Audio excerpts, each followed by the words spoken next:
పూర్తి వివరాలకు చదవండి రేపటి అక్షర శిల్పం దినపత్రికలో.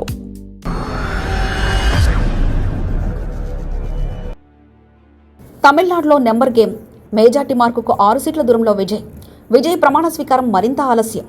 టీవీకే మద్దతుపై సంతృప్తి చెందిన గవర్నర్. తమిళనాడులో రాజకీయ సమీకరణాలు గంటకు మారుతున్నాయి. కొత్త ప్రభుత్వం ఏర్పాటుకు ఉత్కంఠ కొనసాగుతుంది.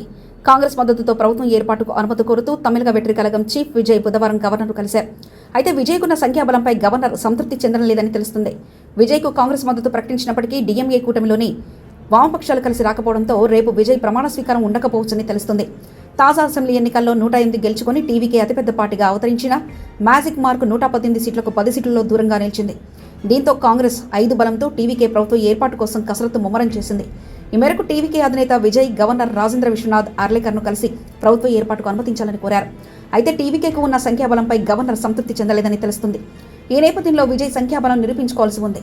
ప్రభుత్వ ఏర్పాటుకు విజయ్ పార్టీకి మరో 10 సీట్లు అవసరం కాగా 5 సీట్లు ఉన్న కాంగ్రెస్ మద్దతు ప్రకటించింది. అయితే 5 సభ్యులున్న కాంగ్రెస్ మద్దతు సహా విజయ్ నెగ్గిన 2 సీట్లలో ఒకదాన్ని మినహాయిస్తే టీవీకే బలం 112కు అవుతుంది. అయినప్పటికీ ఇంకా 6 ఎమ్మెల్యేల మద్దతు అవసరం ఉంది. ఇందుకోసం ఇతర పార్టీలను టీవీకే సంప్రదిస్తుంది. విజయ్కు మద్దతు ఇచ్చేందుకు డీఎంకే మిత్రపక్షాలైన వామపక్షాలు ఐయుఎంఎల్ నిరాకరించాయి. డీఎంకే కూటమిలో ఉంటామని సిపిఎం, సిపిఐ, ఐయుఎంఎల్ తేల్చి చెప్పాయి. ఈ 3 పార్టీలకు 2 ఎమ్మెల్యేలు ఉన్నారు.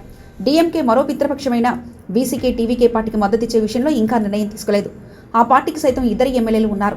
అటు విజయ్ పార్టీకి అన్నాడీఎంకే మద్దతిస్తుందనే ప్రచారాన్ని ఆ పార్టీ తోసిపుచ్చింది.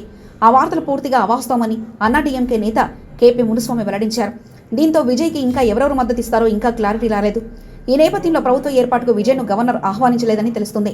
108 మంది సభ్యుల బలం చేకూర్చిన తర్వాతే ప్రభుత్వం ఏర్పాటుకు రావాలని గవర్నర్ సూచించినట్లు సమాచారం. ఇప్పటికే చెన్నైలో నెహ్రూ ఇండోర్ స్టేడియంలో ప్రమాణ స్వీకారానికి భారీ ఎత్తున ఏర్పాటు చేశారు. కాంగ్రెస్ అగ్రనేత రాహుల్ గాంధీని కూడా ప్రమాణ స్వీకార కార్యక్రమానికి విజయ్ ఆహ్వానించారు. కాంగ్రెస్ జాతీయ అధ్యక్షుడు మల్లికార్జున ఖార్గే కూడా ఫోన్ చేసి ఆహ్వానించినట్లుగా తెలుస్తుంది. మరిన్ని కథనాల కోసం సబ్స్క్రైబ్ చేసుకోండి మీ అక్షర శిల్పం. పూర్తి వివరాలకు చదవండి రేపటి అక్షర శిల్పం దినపత్రికలో.